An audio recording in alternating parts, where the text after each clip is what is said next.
What's up, you guys? Shawn Sapp, managing editor at FightfulWrestling.com here. It is Wednesday, November 6th. We have the Wednesday Night War podcast, our AEW NXT review. But hey, if you've just zoned out over the last week, some stuff happened.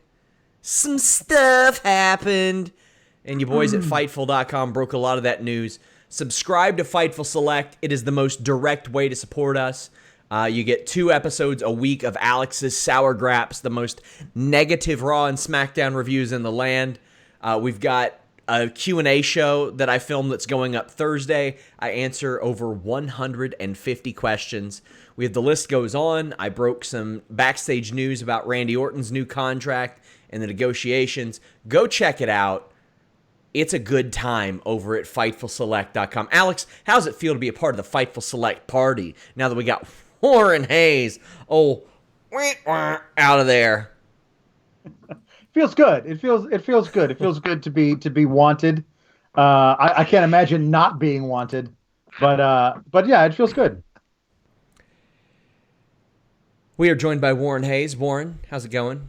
I'm doing well. It's a lovely evening. We're about to get 10 centimeters of snow here in Canada. So what more can you want? What more do you want? How much is that in American?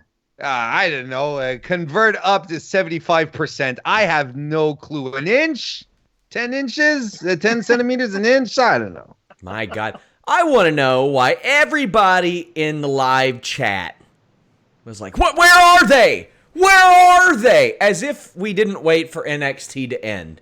My God, guys. We do not start this show until a good solid 10 minutes after NXT goes off the air. NXT has an overrun, guys. Stop being spoiled. But spoil yourself and subscribe to FightfulSelect.com. Leave a thumbs up on this video. Make sure you guys subscribe. If you want your questions or statement read on the air, go ahead. Donate a super chat. Helps us out a little bit. AEW, their first go-home show. Warren, you focused on this one, and boy, was it a go-home show. It still tastes so good. You know, it's like when you have a really good meal, you know, and you can still taste it in your palate for the following hour. This was great, especially coming off of last week where I thought we had the weakest, not bad necessarily, the weakest edition of Dynamite up to this point. They just turned this one right around and gave us a fantastic show going into Full Gear. This was great. A great show. We have a super chat. DJ Cass said, not a big fan of Raw having an unfinished main event in the NXT. Well, we'll get to that one in a bit, DJ Cass. It's always best if you put them accordingly based on how we're covering these, but AEW is first, and there was some special stuff here. And Alex, the way that I look at this is based on first impression. If you've got AEW coming to your town the next time they got a pay-per-view coming up, you want tickets to their go-home show. Yes. No, absolutely. No, this was a really great throwback to fantastic go-home shows of old. Ye old great go-home show. This was fantastic. I really thought everything that I saw of it, because I was glued to NXT for the most part, but I was checking back and forth all the time, and everything I looked at on AEW, especially all the storytelling and the build to this pay-per-view, where they're really selling you. Like, the only time you can watch these guys go at it again is on pay-per-view, which it feels like it's 15 years ago that pay-per-view was a thing in wrestling, and now it feels like, well, I don't know. I mean, $50 is a lot of money, but I can't miss these matches. Like, that's a thing that we used to do all the time. And it feels kind of complacent. Like, well, I got the network, I'll just watch it. This feels like it's an imperative. You have to spend this money if you want to see this stuff. And they did a really great job of selling it. Pac defeated Trent Beretta right out of the gate. We had an Orange Cassidy interaction, and man, I'll just say this. Anybody who doesn't like Orange Cassidy and how he's being used in AEW wants to be miserable. This guy has not heard a thing, Warren. Nobody sells his light offense. They look at him, they immediately beat the shit out of him, and then he sells like $1 million for them. Every time. Someone who doesn't like Orange Cassidy receives a flower from their loved one. Here, darling, here's a flower. And they'll take the flower and they'll bite the bulb off of it. That's the kind of person who doesn't like Orange Cassidy. And like you said, it's just perfect because no one sells the weak kicks. And I don't know how much, like sometimes we like to get meta, right? Because, oh my goodness, we wrestling pundits, right? We know everything. We have this insight that no one else has. But I wonder just how much they put thought into this because of, there are a lot of people out there who don't like Orange Cassidy. A lot of people like Pac, see him as very legit, So what if just putting Pac in there to just take the kicks and then beat Orange Cassidy out of the ring. Maybe that was a little gift for them. I don't know, but I love the interaction. I was fine with this. It was fun. I want your thoughts on the match, but boy, was that finish blown by somebody. It was either blown by Pac, the ref, or Beretta, but no matter what, it was blown by the ref. The WWE method is call it as a shoot. His shoulders were down. You count it no matter what. You can slap your hand on the ground a third time, then come up immediately and go, two. It was a 2 count. But Trent Beretta ate a red arrow, or whatever the hell he calls it now, black arrow. And the 3 count was done. Beretta was pinned, and they didn't count it. And I had people say, oh, well, Neville or Pac got up. No, he didn't. He did not. Stop that. This is a situation where AEW needs criticized. Warren, do they have ref problems? This is a legit question. They don't have any semblance of a rule set. The refs seem to be routinely doing this. Well, listen, okay. I think in this circumstance, this was a blown call. And I don't know, I agree with you. And it's the same thing as like in WWE, go ahead and count the 3 count, even though that's not necessarily the scripted finish. You have to go through with it because otherwise we sit around here and we talk about it and like, what the hell happened? I don't think Beretta's at fault here because you know how sometimes you always know when you're paying attention, the guy on his back he'll scoot his eyes over to watch the 3 count. Beretta wasn't looking at the 3 count. I'm not quite sure exactly what happened here, and I don't remember anyone really kicking out of a black arrow all that recently, especially not Trent. Not to take anything away from Trent Beretta, Well, Trent Beretta's thing used to be kicking out of everything in New Japan and Ring of Honor. Like a little bit too much, to the point where I didn't like his matches. But to your point, though, again, maybe this is something where I'm kind of accustomed to New Japan, and I feel that the referees are following a New Japan formula here, where it's, they like to use the words referee's discretion, which is something that happens all the time in New Japan Pro Wrestling. We've had discussions, you and I, Shawn, over whether Red Shoes Umino is a good referee or not. And he is constantly using his own discretion. Yes.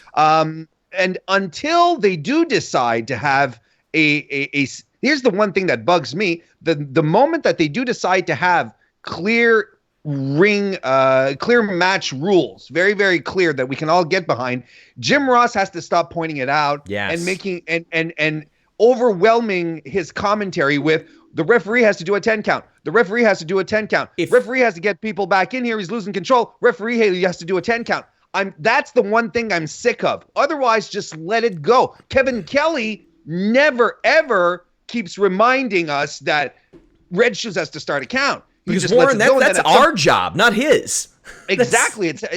Exactly. And Red Shoes eventually will start the 10 count. And then Kevin Kelly will okay, so now Red Shoes is finally getting back in control, kind of thing, and that's just it. Like I said, me personally, the ref issues, the overall ref rules, the 10-second count to go in and out, it doesn't bother me. It's not taking away my enjoyment. Again, maybe because I'm just used to watching New Japan as well.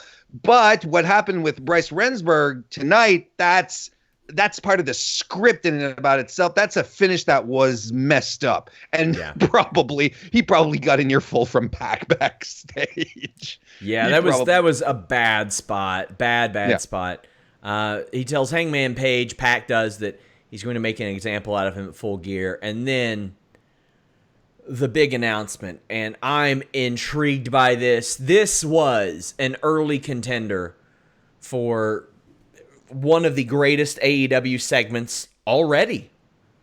Cody Rhodes comes out, has his announcement that if he doesn't beat Chris Jericho at Full Gear, then he will never get an AEW title shot again. And they reference him as management and all that.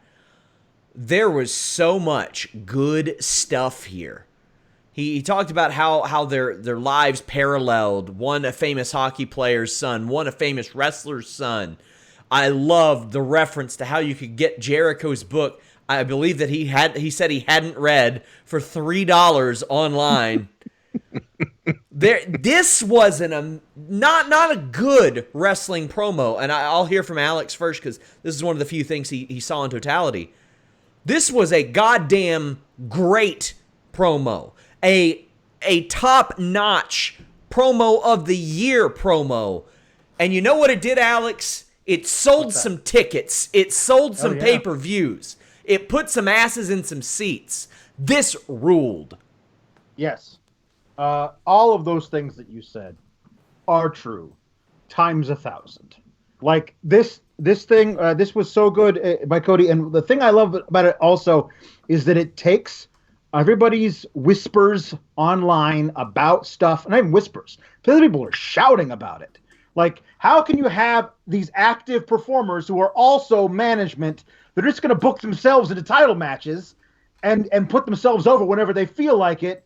And we don't want that out of AEW. And Cody says, okay, I hear you.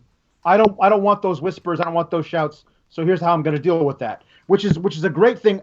Like the actual substance of it, what he's revealing about the stipulation in the match and why he's making a stipulation, all very important and really well handled. And then the actual art of the promo, the way it was written by him or whatever, delivered off the cuff, I'm not sure, but it was perfectly done. Like the idea of saying that, oh, so I was born with a silver spoon in my mouth, the son of Dusty Rhodes. I'm sorry, I didn't read your book, but I'm assuming that you had it so rough growing up. Like that, all that was so good.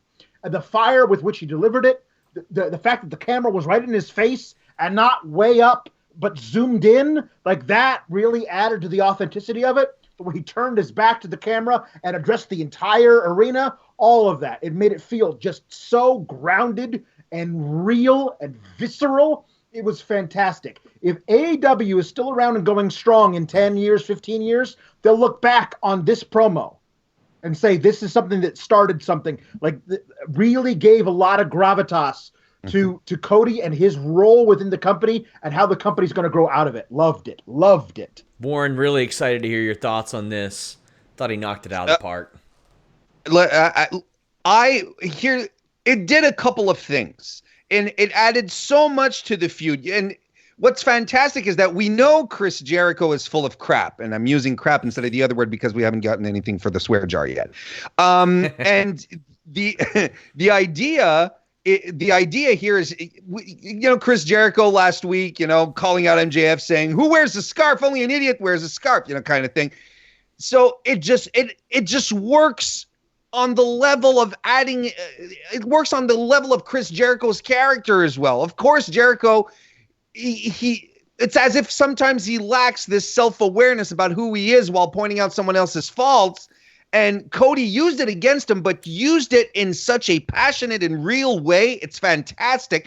Plus, on top of that, the promo served as a cheerleading moment for the AEW fans as well, because it started off him saying, we're listening, we're here for you guys. We know what's going on, and we have our ear to the ground, and we're trying to build something, change the world, etc. It was very, to use a term that was overused this week, but it was very rah, but it worked. It was a rah-rah speech that actually worked and got people pumped and motivated. So on one end, helped the feud, but also lit the fire under the base again. And that was fantastic. I thought, look, there's nothing I can add that you guys haven't already said about the substance of what he said. It is fantastic. It is a promo for the ages. He went backstage and everyone was like, well, look at how the boss does it. This is the bar now. This is the bar. It's just that simple. A lot of people feel a lot of different ways about the stipulation. I hear people on both sides. Oh, it gives away the main event. I don't think it does. I don't think it does either. I think that AEW would be into telling that type of story and how they could get around that, and Cody Rhodes being a main eventer who can't be the main event champion. Alex? Cody doesn't ever need to hold the belt to be a big deal in AEW. Not ever. Not once. Not ever. And even he can still be a huge deal in that. Yeah, it's great. And sorry to cut you off. Not like this stipulation has to hold up forever. They've got casino battle royals and stuff like that. They've got ways they can get around stuff like that. My God, this was good. I'll tell you what was also good. This goddamn Inner Circle video that they aired. So, when Tony Khan was like, hey, we're going to leave the BTE stuff to BTE, it's like, well, you got to have a little bit of comedy on a wrestling show. It is a variety show.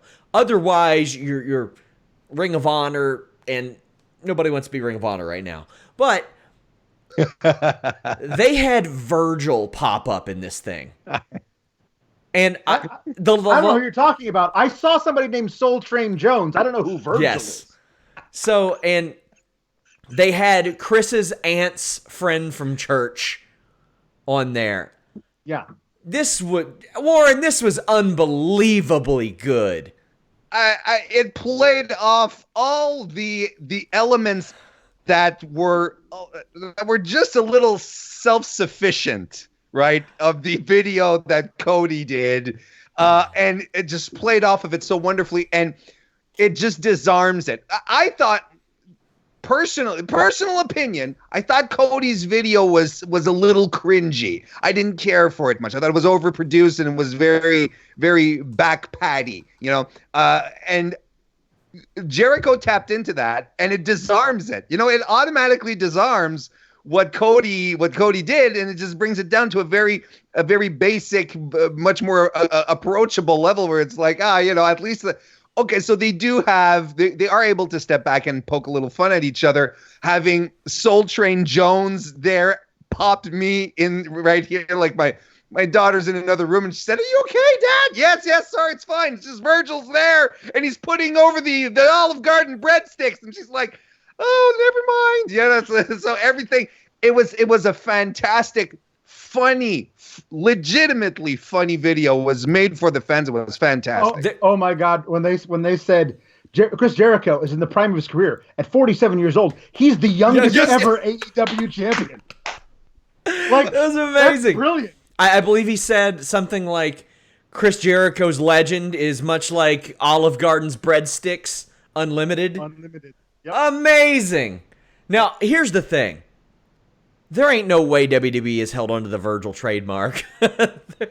What use do they have with that thing? They sure as hell haven't held Vincent. So the fact... and I damn well know they haven't kept Curly Bill. So the fact that they used Soul Train Jones, I love. Oh, he's absolutely now an in-canon AEW legend. Yes. Like from a history they don't actually have. Like it's so great. And I also love Chris's aunt's friend from church, like dropping swear words all over the place. Like it was, this was a professionally done, brilliant parody. Yes. Of a wrestling, like a specific one, but also all wrestling video packages. It was so perfect. I love the fact that they had Jake Hager a bunch of times. They showed him a bunch of times and he never actually spoke because he hasn't yet spoken, so he can't do it the first time in this video package. Like it was so good. I loved it. Gonna kind of speed along as we're behind on this one, but bronze medal match winners added to the AEW tag title match at Full Gear. Dark Order and Private Party seems like the rose is off the bloom is off the rose, so to speak, with the Dark Order. They are not getting the heavy push that they were upon entering AEW, but Private Party have gotten over. They get the win here, Warren. What'd you think?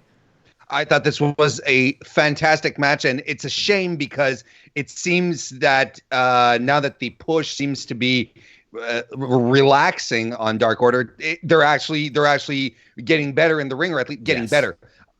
They're putting on shows on AEW that people can actually get behind. I thought this match was really, really good. Grayson's slingshot senton, where the guy's on the apron and he does like a number back senton on the guy on the apron. It's wild every time. And all of their double team tandem offense, the Dark Order, everything they do, it's fantastic every time. It's always cool. The Gin and Juice won the match, which makes me happy, because that in itself is a finisher. It's not a transitional move. It looks great. It's spectacular, requires timing. I'm so glad that it won the match for Private Party. Jamie Hayter and Emi Sakura defeated Riho and Shannon. Now, this is... Riho has been dominant, and a lot of people saying, oh, why did Emi Sakura get the title shot? Wins and losses. She's 1 and 2. Look a little bit deeper, guys. They're very flexible with this stuff. They have the overall record, singles record, tag team trios.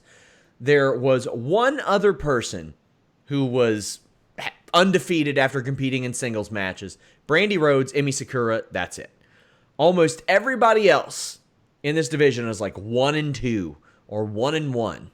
Mm-hmm. So there's an argument to be made there. Should they have announced this match after Emi Sakura won tonight? Yeah, I think so. Do I think that she's the one that should be challenging for the title? Probably not. Not big on her work, to be honest with you, but that's just me. Alex, before we get into the match, your thoughts on Emi Sakura challenging for the title? I probably would have given it to Jamie Hayter. I think Jamie Hayter's a really great talent. Like, I'm watching more of her stuff since last week and tonight. I think she's definitely somebody who's got a major future in AEW.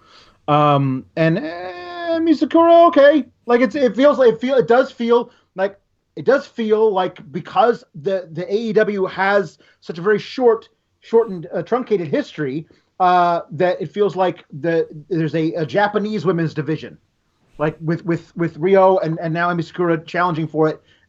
It's interesting to see where all this goes, but I don't know.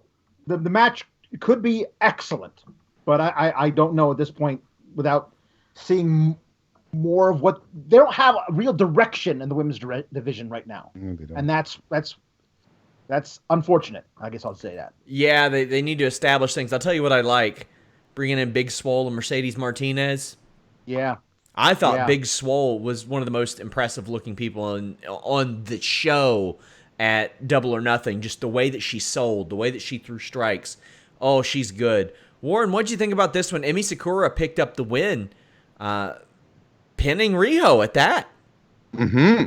Well, it establishes the fact that the champion can be beat. I like this match a lot. Should I venture and say that this is probably my favorite women's match that I've seen on Dynamite and Fair. AEW Dark so far? Yeah, it was, because you had a bunch of really talented wrestlers who knew how to play off each other, and in the case of Rio, Hayter, and Sakura, they've all spent time in Japan. So they could play off each other really easily. Shanna is going to turn out to be a really good get for the division. She's been wrestling for 9 years, and outside of Emi Sakura, off the top of my head, I don't know who's had more experience than her. Maybe outside of Awesome Kong, but that's a whole other can of sardines right there.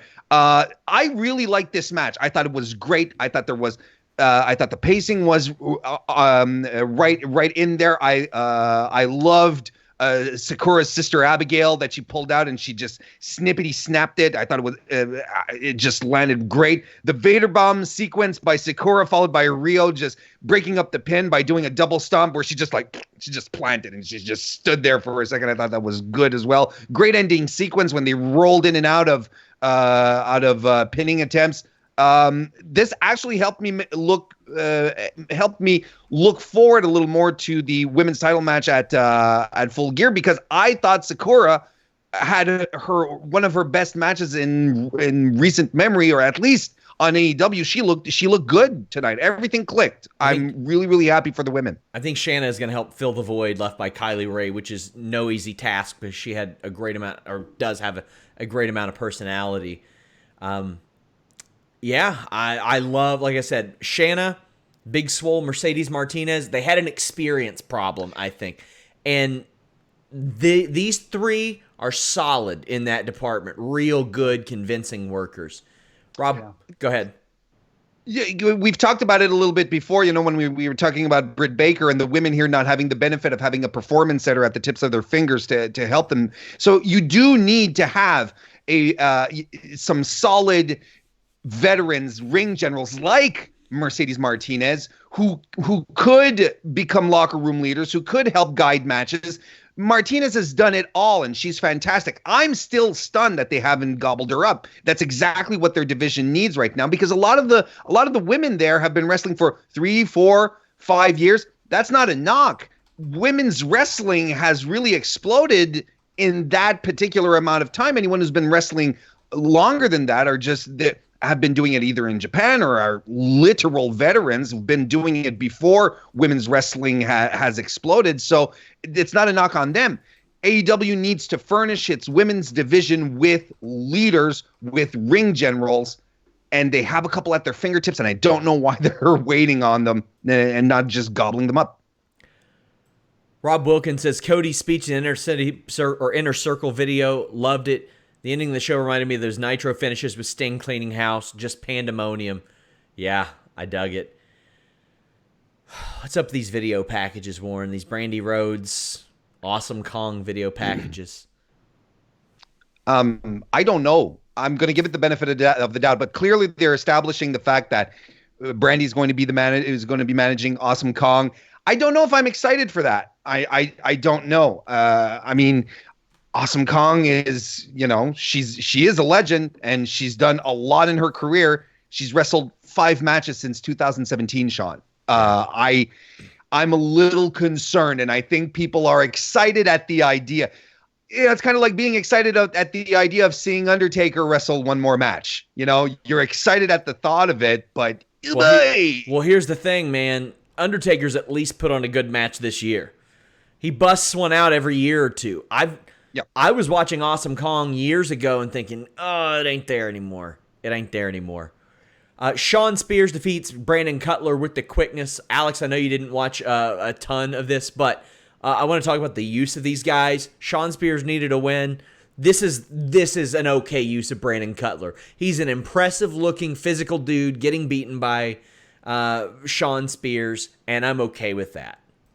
Yeah, right now AEW has a lower mid-card problem in that they don't really have one. Like, everyone seems to be being positioned as a potential big thing, which is good for a young company, but you don't have a guys whose job it is to go in there, look impressive, and lose.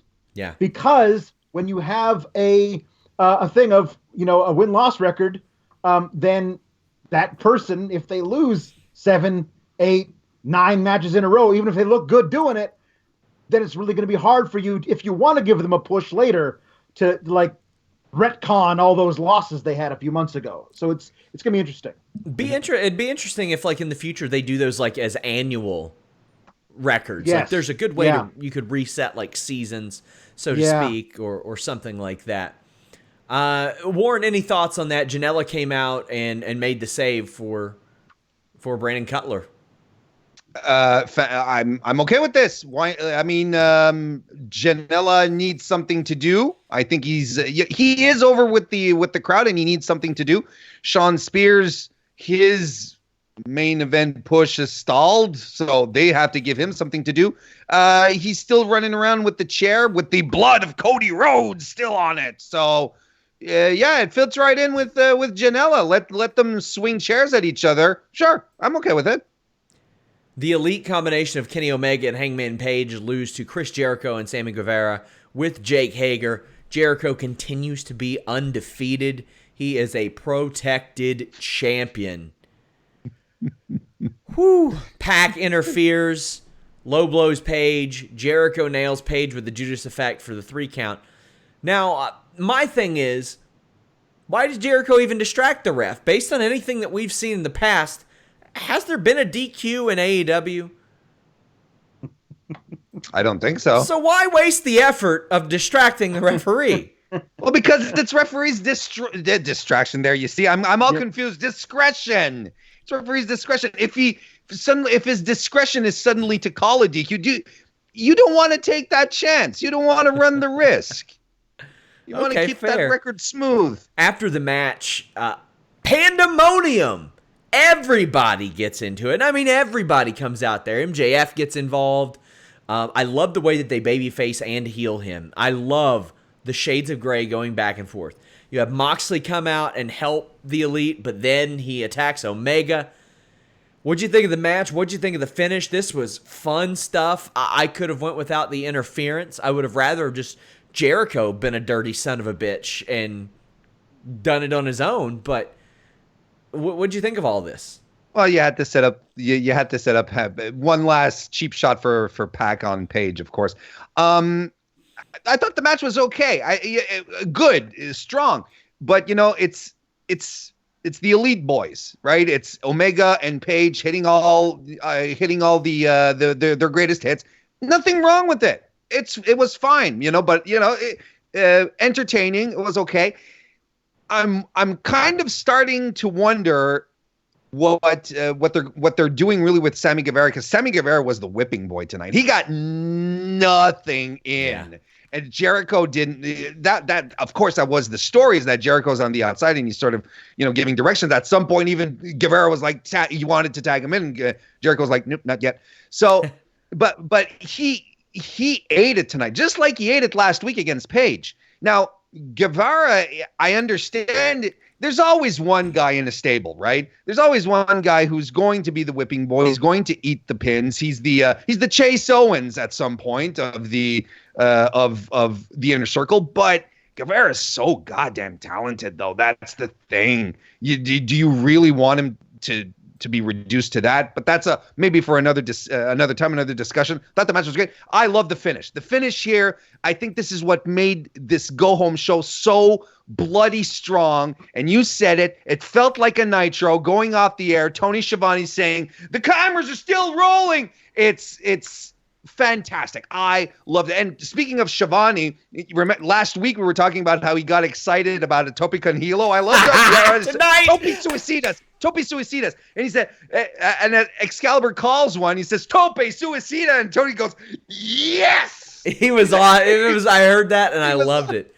Well, the cameras about it. The cameras are going to be rolling this Saturday. It is AEW Full Gear. I don't know who the hell is going to be on the podcast with me. Haven't really looked yet, so maybe if one of you guys are free, But or I'll just call up Hawkins. How about that one?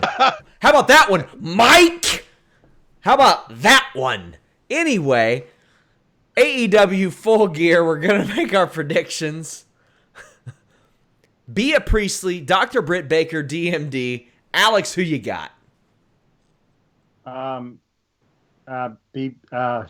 Britt Baker, because they're pushing her pretty hard. Yeah, I got Britt as well. What about you? Also, the promo from AEW Dark ruled.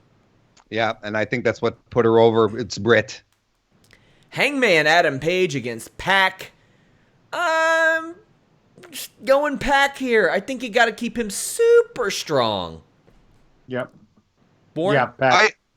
I agree, Pac as well. I think they're going to run a redemption story a little longer with Hangman Page. I'm good with that. AEW Women's Championship, Riho against Emi Sakura. I give Emi Sakura about, I don't know, the same chances to win this as James Ellsworth to get back in WWE. Warren, your thoughts? Yeah, I think this is Ellsworth exactly. It's Ellsworth levels of chances here. Riho retains. Or Alex rather.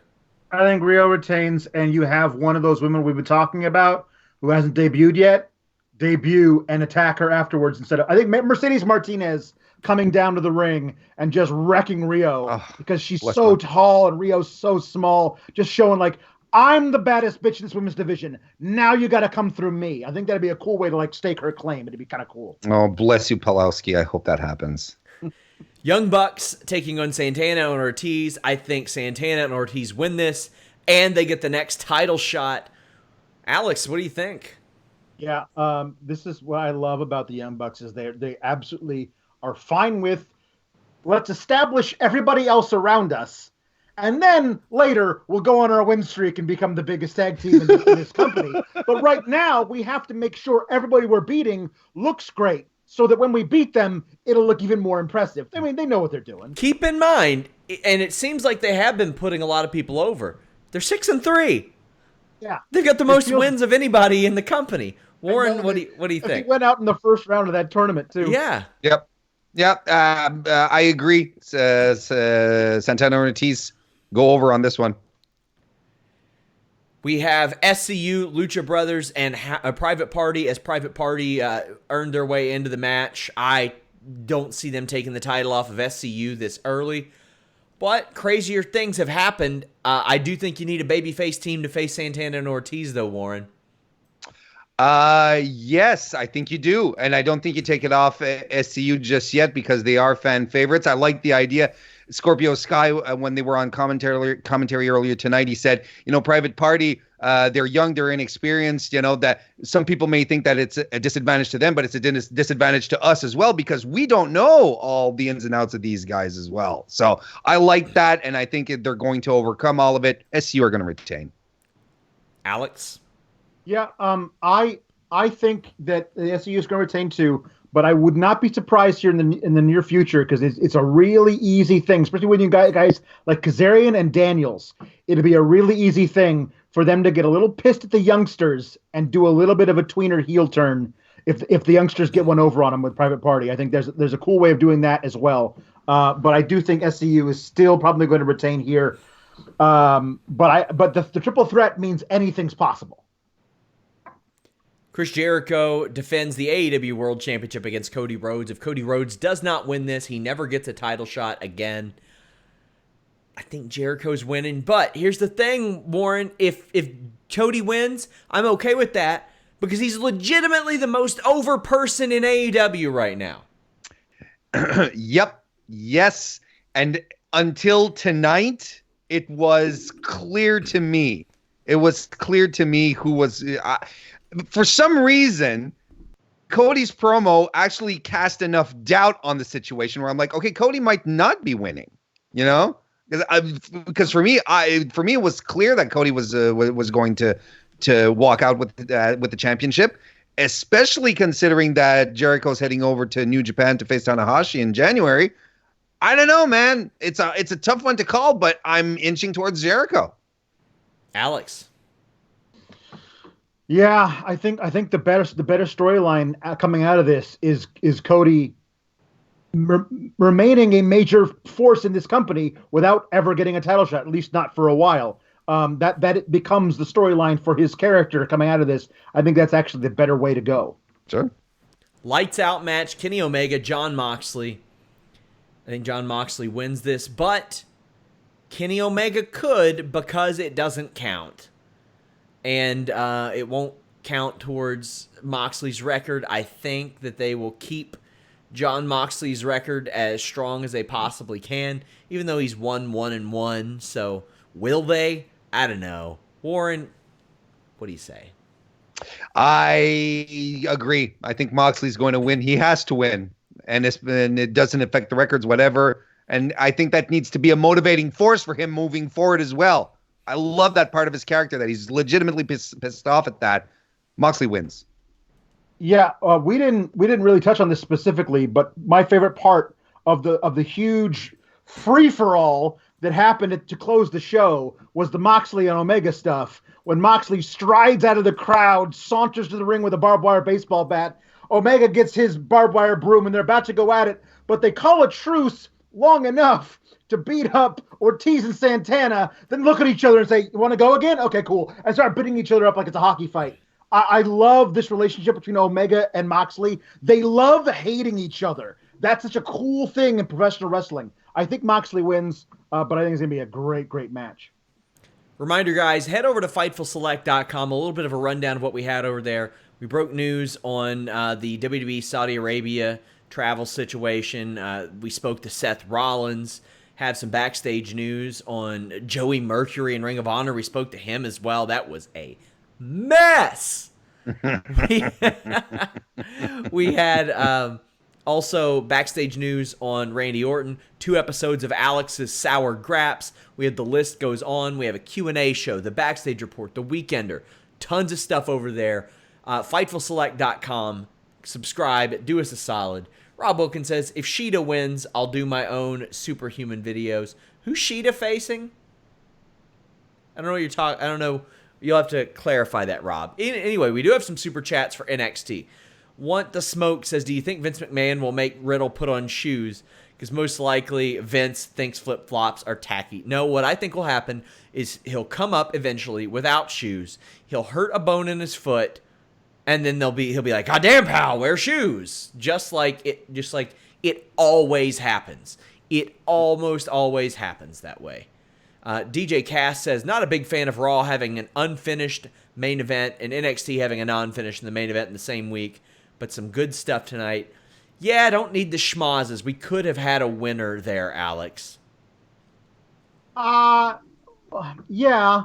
I mean, I guess I don't see them as being related in any way. The go home scrum it feels like could be Raw, and it was Raw and NXT. Raw and I thought you were talking about on the same night. Yeah. No, this is what Survivor Series season is. This is what they do. Every episode of every show, now 3 times a week, is going to be, what does this mean for Survivor Series? Well, we did have NXT, and ahead of the show, the OC are there. Not on the UK tour yet. And they attack Undisputed Era. Now, Warren, this is something you did get to see before it went on the air. I dug it. I thought it made a lot of sense, especially considering there's Finn Balor on NXT. This was good storytelling from WWE. It cast some doubt. It raised some questions that didn't get answered by the end of the show, which I think is also great. How'd you feel about this? Absolutely. It doesn't happen very often in WWE where you have something a story that really comes full circle from the moment that it starts, and then you realize that it has implications at the very end. I thought the conclusion, the ending was fantastic. And it also made sense for the OC to come after specifically the Undisputed Era guys, because they punked them out on Monday. Yep. So everything just meshed. Bravo, WWE, for just some continuity here. Bravo. The OC come out. Ciampa follows. A tag team match is set for later on. Matt Riddle, Keith Lee join him. We'll talk about that a bit later. But I'll tell you, Pete Dunne got a pretty big win. Damian Priest via submission. Now, I really thought that Damian Priest should have been protected at all costs. I think he is special, even though he's a little bit advanced in age. Pete Dunne, very good, definitely convincing in doing so. I'll say this till the cows come home. I got to see more character out of Pete Dunne. It can't always be, Pete Dunne, I like to hurt people. Okay, cool, man. Neat. I don't know how many times I can see that and hear that. He's very good at making me believe he wants to hurt people, and did so here. Punishment Martinez, Damian Priest made him look like $1 million with the finger breaking and all that stuff, Alex. That big son of a bitch sold it like he just got stung by a hive of bees. Yeah. No, I loved everything about this. Even Priest taking the loss, because this appears to be some kind of prolonged feud that is now going to involve Killian Dane. We'll talk about that in a second. Yeah. But I think these two guys are great together, because Dunn is small but doesn't fear anybody, and Priest can wrestle any style you want him to. He can work with the smaller guys and be a great base for them to do cool stuff. This was so much fun to watch. I love it, particularly because the win by Dunn means we're going to get more of these. Yeah.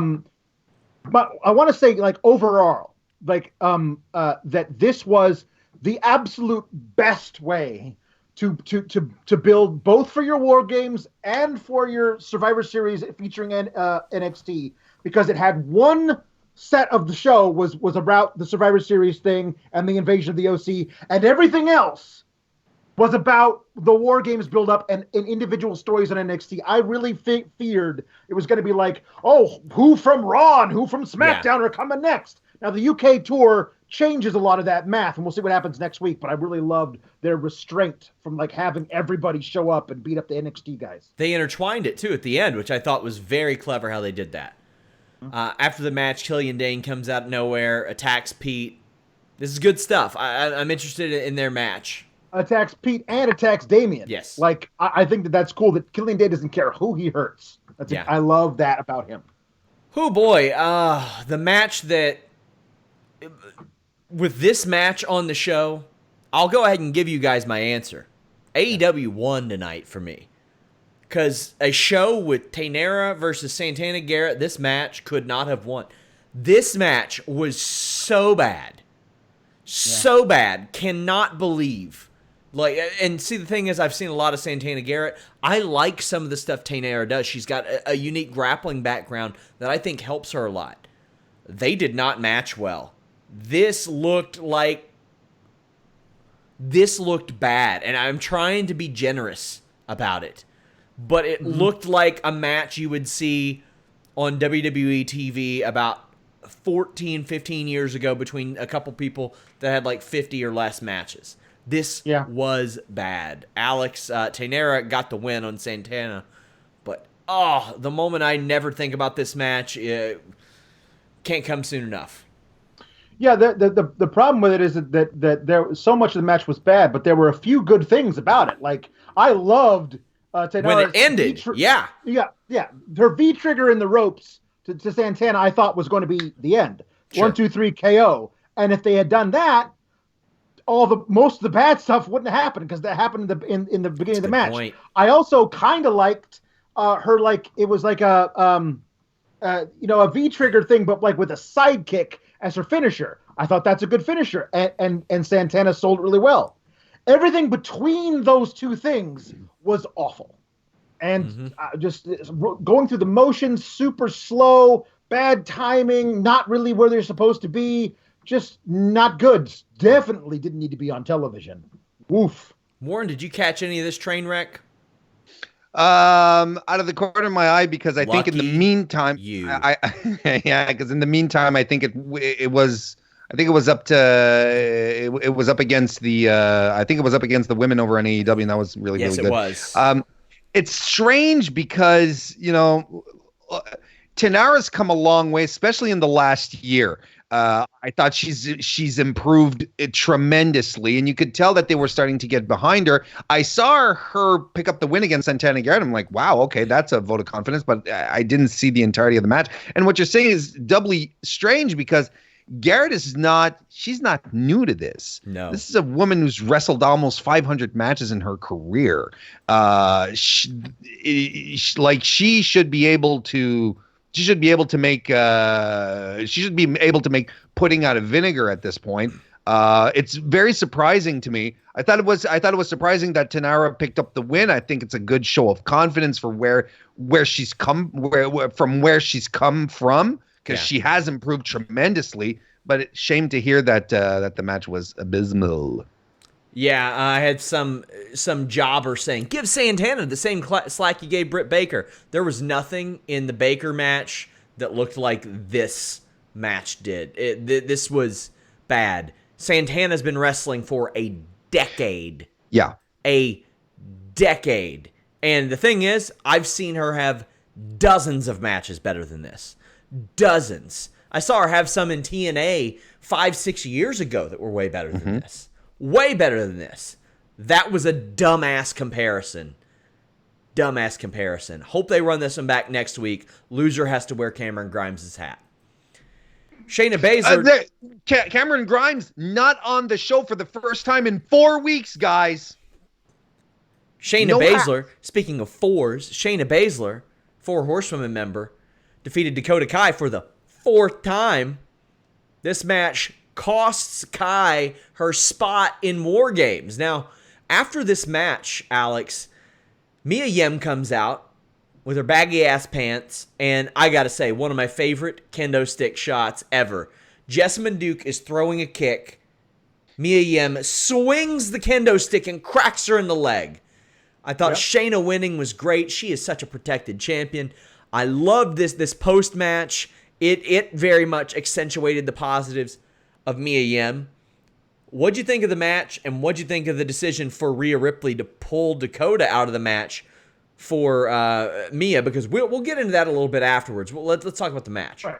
The match was great. I love Shayna Baszler getting caught with certain stuff she hadn't scouted or wasn't ready for, or just missed an opportunity to counter, and she rolls out and you can see the wheels turning in her head. Like, she's great at playing this person of like, okay, well, that strategy didn't work. Now I got plans B, C, D, E, and F. I'll try them all, and by the end, I'm gonna beat you. And she did. Like, all the stuff that Dakota Kai pulled out was really great, and Shayna sold for it.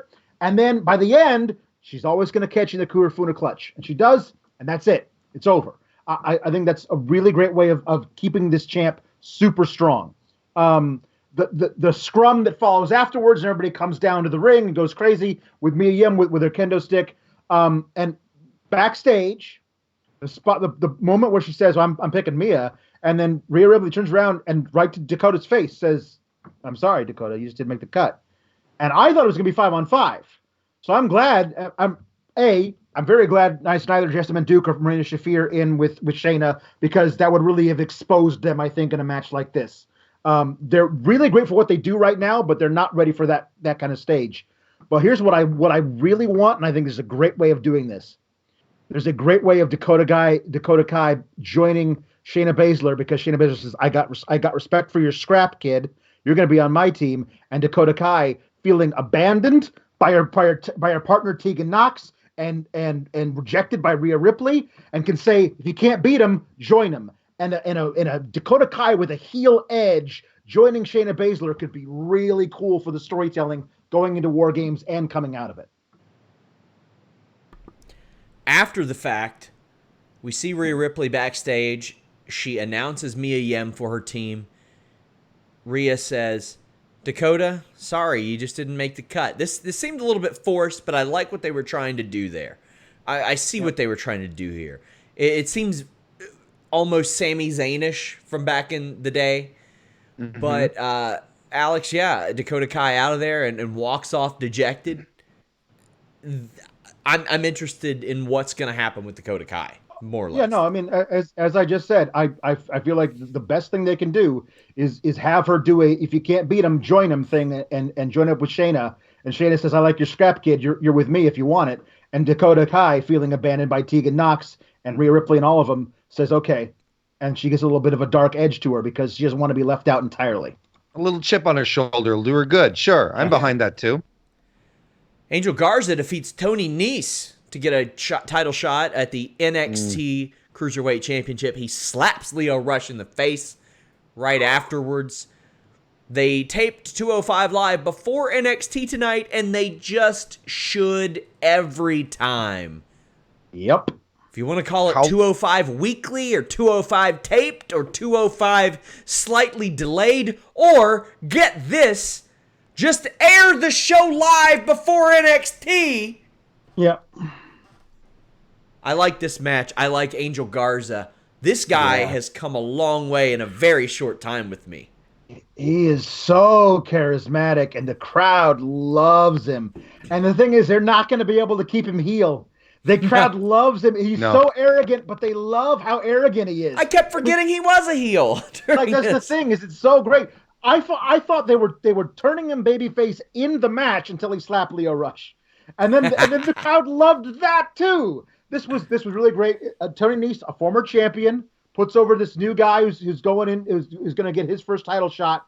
Like, this is really great. And Garza, as I said, he's got that thing, that hook. Everybody's waiting for him to tear off the pants, and he got halfway through it and then wrestled for another 3 minutes before the pants came off. Like, it's a really cool thing that they can do whenever they need to do it.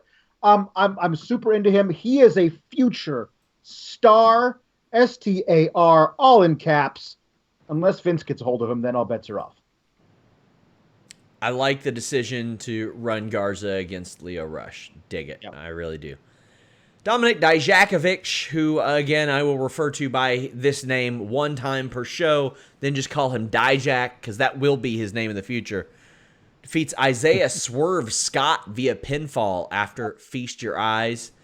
Hell, man, that's the talent on this show.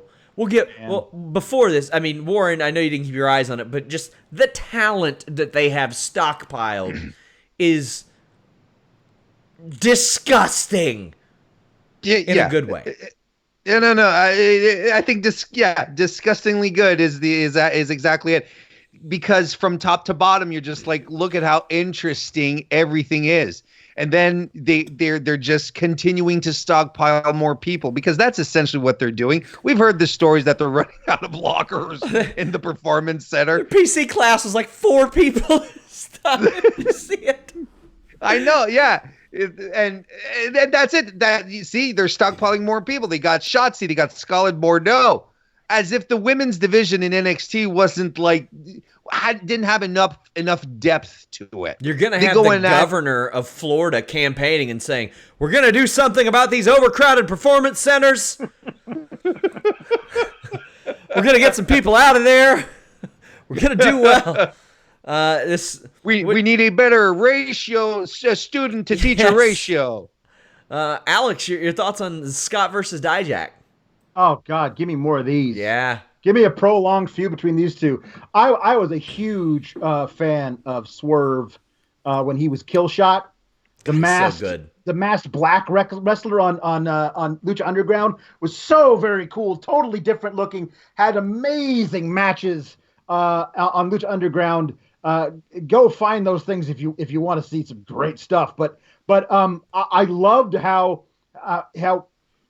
Dijak, fresh off of this feud with Keith Lee, has to wrestle an entirely different kind of dude, and it's so cool to watch him come up against things. And like there was a long time in this match that I thought they were going to give Swerve the win, and have Dijak be like, really? Oh, okay. Now I got to redouble my efforts. But even if Dijak gets the win, I still think there's a lot of great stuff to be mined here, and this could also be a great odd couple tag team you could form out of this group. You could see Dijak throwing Swerve into doing offense, like the old Colossus and Wolverine the fastball special. Yeah, exactly. Yeah, that'd be. Listen, there's, as you said, the wealth of talent in NXT is obscene. There's literally 15 guys they have that didn't get TV time today who are super great talents. 15 guys and women. And I'm so excited to see where all of this goes coming out of War Games and this whole Survivor Series thing, because we don't know yet what all of that's going to be. But going into Royal Rumble time, and the idea that Triple H has said no one gets called up anymore. Yeah.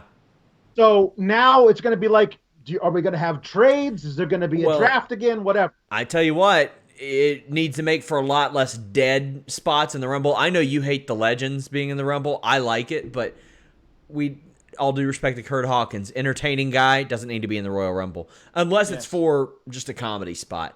I love people in our live chat saying that they're going to start putting up locker spaces for stake in matches at NXT. Like the winner gets a locker. I love that. Swerve Scott is already very good. He is going to find a gear, an angle, a change or something, and that guy's going to be big for NXT. He's just got it. The body language especially got it. The OC took on Tommaso Ciampa, Riddle, and Keith Lee. Now, match was good. Of course it's good. But the story of this match is how everything unfolded at the end. Matt Riddle, a nasty dive out there. That was rough. Not good. That was a rough dive, yeah. Not good. Maybe need some shoes. Maybe need some shoes, Matt. Get some shoes, buddy. He could be like Jimmy. Jimmy Van has all this money and he wears $20 Skechers everywhere. He told me that he just discovered slip-ons. This is abusive. If he got hit by a train tomorrow and all that was left is his shoes, they would not believe it was Jimmy Van. Nope. They'd be like, this bank account does not match up with the evidence in which we found. The man's wearing lugs.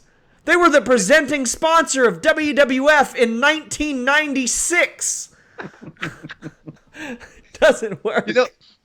About Matt Riddle and the shoes, you know what they could also do eventually if they really wanted to? You remember when they tried to civilize the head shrinkers back in the early 90s, late 80s, and they tried to have them wear shoes and they couldn't wear shoes, You had Fatu try to put on shoes and it just didn't work. It could be that too, Here, Matt, wear some wrestling boots, and he's like, bro, it's not working. Yeah, that would be a fun angle. Like, if you want to give Matt Riddle like a cheap loss, put him in wrestling, put him in shoes or something. Yeah. And he's like, it's the shoes. I can't do the shoes. I can't wear the shoes. Oh, man. Yeah, so this sorry. Go ahead. Go ahead. This match was... I Am I going to go ahead or you, Alex? I'll use your shoot name, Alexander. Anyway, this was all set up by the promo earlier in the night. Ciampa comes out, gets a good reaction, and is followed by Riddle and Lee. It goes crazy for Lee and then Riddle as well. Then the match unfolds. What did you want to say, Alex? I was going to say that this is everything you could have asked for. Like, when AJ first came out there to begin the show, and they were chanting AJ Styles, there was a part of him where he was like, "Oh, hey, this is interesting. I'm the heel here, and everybody knows it, but they're still chanting my name." And I'm like, "Yeah, it's Full Sail." And I think it's really cool that like you could tell how excited Full Sail was to have like AJ Styles in the ring. That was a cool thing, and it matters to them. Like, it's not overdone. Yeah, not overdone at all. And it was a really cool thing for them to be for like, I mean, let's be honest. For AJ Styles and OC to be doing this match in front of a white hot crowd. Like, white hot. They were so into everything that was happening in this 6-man tag. And it's a different environment there. It just is. And so all of this stuff, everything leading up throughout the whole match was really, really great. But when Matt Riddle got the hot tag, like, the place went nuclear. Like, everything was so great, including Keith Lee pouncing AJ Styles into the ref, which was one of the best, like, inadvertent ref bumps I've ever seen. Oh my God, all this stuff was so crazy. And that doesn't even take into account, like, the actual finish and what happened after the match. But, like, all that stuff near the end of the match in the ring was just insane. I almost wish WWE would get their own, like, small scale venue that's like 1,000 people or something like that. Yeah. I think they could do it Wednesdays. I think they could, and even if they don't, they could scale it. I mean, maybe an add-on to the Performance Center or something like that. They made the Performance Center look really good for Halftime Heat. I thought it looked really good. So Ciampa goes for Fairy Tale Ending, but he's interrupted by Finn Balor, who hits Riddle with basically an Impaler Brainbuster. It wasn't quite the what the hell year is it? The 1916. There we go. The old Bloody Sunday. But little bit of looking between AJ and Finn, but nothing official, so to speak. No. Well, hold on. Adam Cole rolls in, super kick Styles, then hits the final shot on Ciampa. And then it's over. Show's over. Oh, this is so good because this also calls back into Tommaso Ciampa is coming out at the very beginning to confront the OC, not about the fact that they beat up the Undisputed Era, which Tommaso Ciampa is all totally fine with. That's totally cool. I hate those guys. But you come into my house, then we got problems. Yeah. And I love that they're keeping that War Games hatred between Cole and Ciampa active, while also having Ciampa not being in love with the OC being there, and then Cole coming out and getting AJ Styles back for the beatdown, and then hitting Ciampa because he hates Ciampa. That's all great, but I also love Finn Balor just hates good things. He hates all things good and decent, Yeah. and he loves all heels, no matter where you're from. I love that Finn Balor isn't like an NXT guy because he got here last week. Yes. He's just Finn Balor who hates all things good and decent, and I think that's great. Also, again, Undisputed Era did their little UE thing that they do, Yeah. and Finn did the Bullet Club point, and then tonight AJ Styles did the Too Sweet, and then the Bullet Club point. You know who else is in the Bullet Club? Adam Cole. Adam Cole. Yep. Think they'll reference that at all, Warren? I think it would. I mean, it was for such a short period, like a year, but I would love for him to say, like, I've been a part of a club before, but now I've got a better one, something cheesy like that. Yeah. I think they leaned into it a little more tonight, considering because history of Bullet Club has always been decided by its leaders, and the leaders are always knocked out. When it's time to move forward. Prince Devitt got owned, and AJ Styles got owned, and Kenny Omega, not Kenny Omega. Kenny Omega got it easy. But that was part of it. That was part of the rite of passage, that you'd get knocked out. So there was a lot of past history if you want to delve into it, and just the fact again this week that Adam Cole is sort of staring down Finn Balor, knowing that they were both members of Bullet Club at very different times in history, mind you, but still they have it's like when you're a scout, you have the salute and whatever, or when you're a member of the Illuminati, you have the special handshake. They recognize each other. They know what they're about. So I think they're leaning into that a little. I felt they leaned into it a little more tonight, especially because of AJ being there and doing the Two Sweets. I dug it. I thought it was a fun ending, despite the fact that there wasn't a decision. That was kind of a bummer. One word, Warren, who won tonight? AEW. One word, Alex, who won tonight? AEW. Clean sweep. AEW won tonight. I love to leave it open to interpretation so everybody can say that we thought that NXT sucked when we didn't say that at all. But you guys suck if you don't leave a thumbs up. You suck if you don't subscribe. You suck if you don't follow Alex. And check out Sour Graps at Fightful Select. Same with Warren. You can follow him at Mr. Warren Hayes. Got lots of stuff going on this week, guys. Give them a follow. Give us a follow. Visit Fightful.com. Thank you guys so much. Until next time, we're out.